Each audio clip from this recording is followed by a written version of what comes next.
Hello, my name is Marko Sedlaček. I come from Institute of Metals and Technology from Slovenia, and I will present you our paper entitled Hydrogen-Induced Changes in Mechanical Properties and Fatigue Properties of Additive Manufactured Stainless Steel. That was a part of the project done with the Slovenia National Building and Civil Engineering Institute and the CEA ISAS from France. So I will start with short introduction. In the framework of green transition, hydrogen is emerging as one of the alternatives for the energy carrier for applications such as heating, chemical manufacturing, and refining. But however, adoption of hydrogen raises material challenges to the hydrogen embrittlement caused by the diffusion of atomic hydrogen into metallic lattices. This represents in reduced ductility and decreased mechanical properties.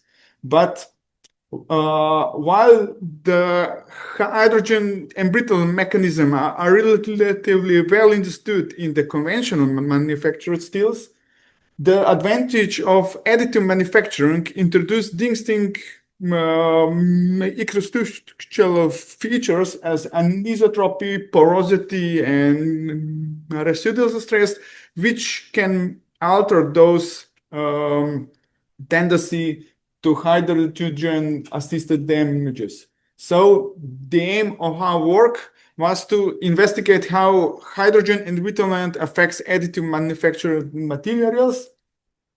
In this study, we focus on the mechanical and fatigue properties and for stainless steel and comparatively to conventional ones.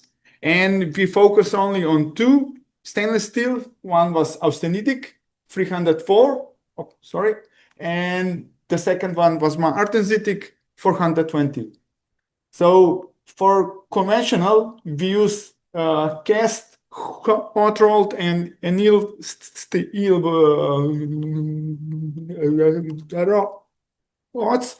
You can see the chemical composition. All the steels were heat treated. 304 was solution annealed and 420 was hardened.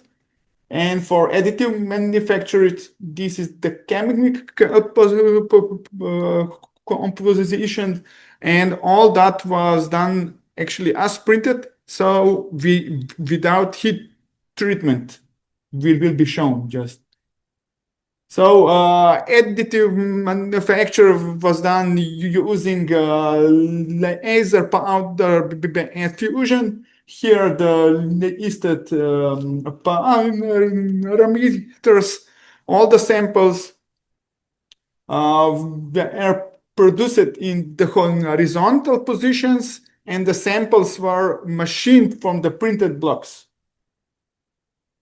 So for the experiment, we used as machined samples, which were uncharged, and those which were charged charging was done by galvanostatic cathodic charging at 65 degrees for 48 hours with current density of 20 milliamperes for quadratic centimeter. And for 300 for steels, it was shown that the charging is 3 to 4 times slower than for IEC 420. For mechanical testing, we did the tensile properties. We checked hardness according to Brunel. We did impact toughness and fatigue testing. Fatigue testing was done on the bending loading on the CVBN specimen at the room temperature and the ratio of 0.01. Fatigue limit and fatigue life was investigated. So now let us look at the results. I'm showing the results for 304 conventional. As we can see, exposure to nitrogen will result on the decrease ultimate strength and the elongation. And if we compare it to the additive manufacturing, again, similar trend, it can be seen that hydrogen charging has the greatest impact on the yield strength and the elongation. If we compare conventional and the additive manufacturing, we can see higher values of yield strength and ultimate strength, but lower elongation as conventional. But hydrogen charging has negative effect for both of them. So if we took a look at the hardness and the impact toughness, we can see that hydrogen charging has the most significant effect on Brinell hardness. The is value. So we had like 12% decrease, and the same trend can be seen for the additive manufacturing, where the decrease is like 8%, when the impact factors stays more or less the same, and it's not so much influenced by the hydrogen charging.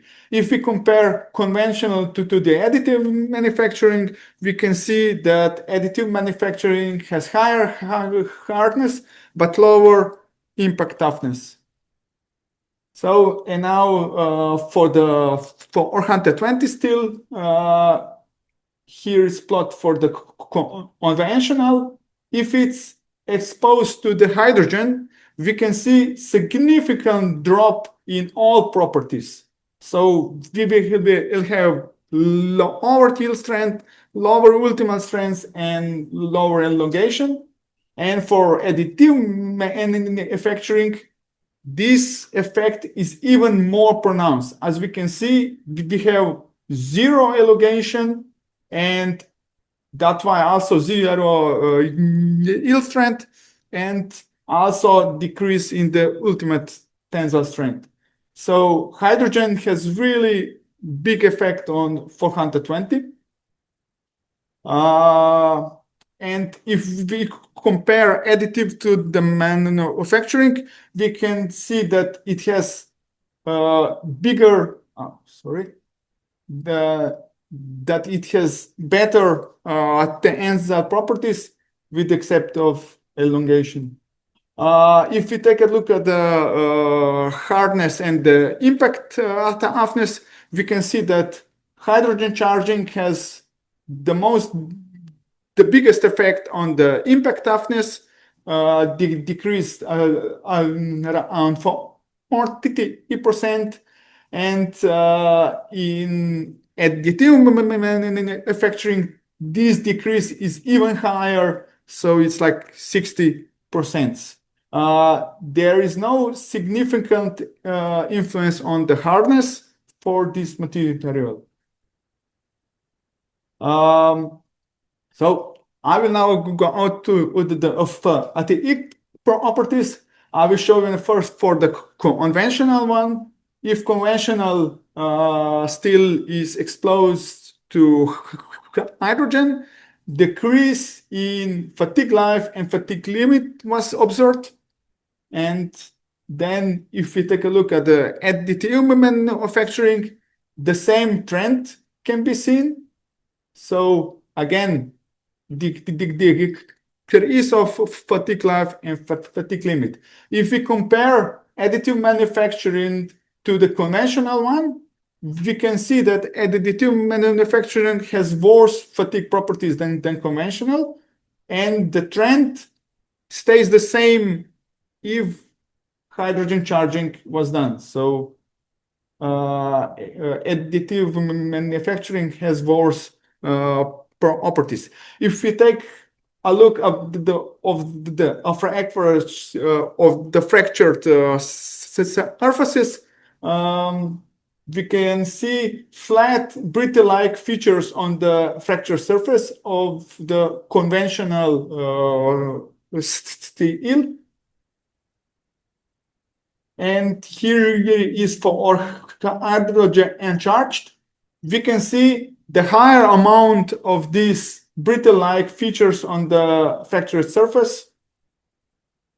And if we take a look at the manufactured, here it's plotted approximately charge line air, because charging was done because this material is not so prone to the hydrogen charging. It was charged only to 100 microns. We can see in both materials some parts of unmelted materials, some pores, but in both we can see slip lines and those flat surfaces.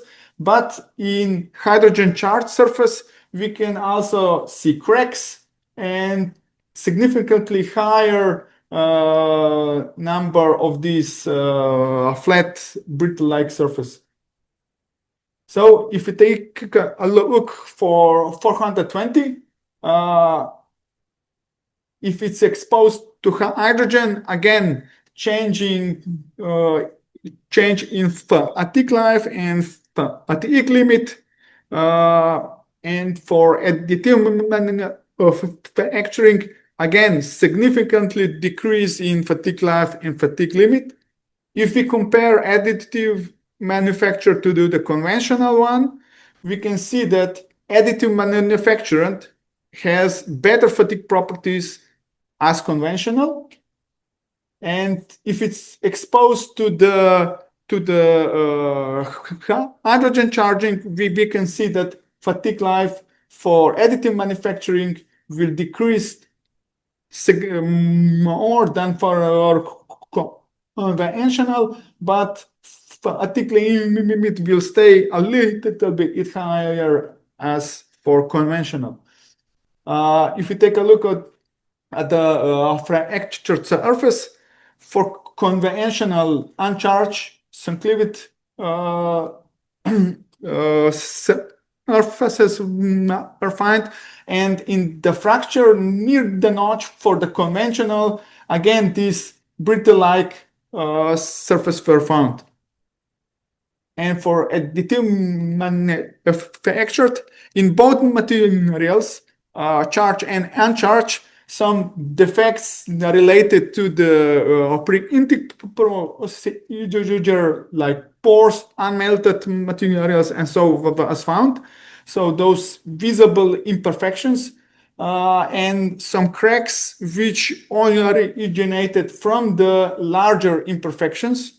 The fracture surface near notch has much less observed cracks than the surface of hydrogen charged material, which is plotted here, because completely different shape of the fractured surface was observed for the charged charged sample, where the visible cracks in the fatigue surface were observed, and such cracks were not present in the non-charged specimen.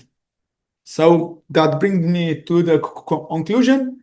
Additive manufacture 304 shows higher strength and hardness, but reduce toughness and elastic properties. 420 has better properties than the conventional one, reduced toughness, and additive manufactured specific defects contribute to a loss of fatigue life and fatigue limit for 304. Additive manufacturing showed increased hydrogen trapping due to defects, void, and higher dislocation density. For the 304, has 3 to 4 times slower hydrogen diffusion than 420. And this is then correlated that hydrogen charging has a smaller determinantal effect on the East material, and the biggest significant was done for 420, which is the most hydrogen charging. It has the worst influence on its properties. So hydrogen charge specimens show visible cracks in the hydrogen affected region, and this is the most pronounced for additive manufactured 420. So because this is still ongoing research, we will do further fracture and analysis. We will also heat treat additive manufactured material. We will do air test test, then slow strain rate, and we will also measure hydrogen contact. This project was financed by Slovenian research agency. So, and I will thank you for your attention, and I'm open to some questions.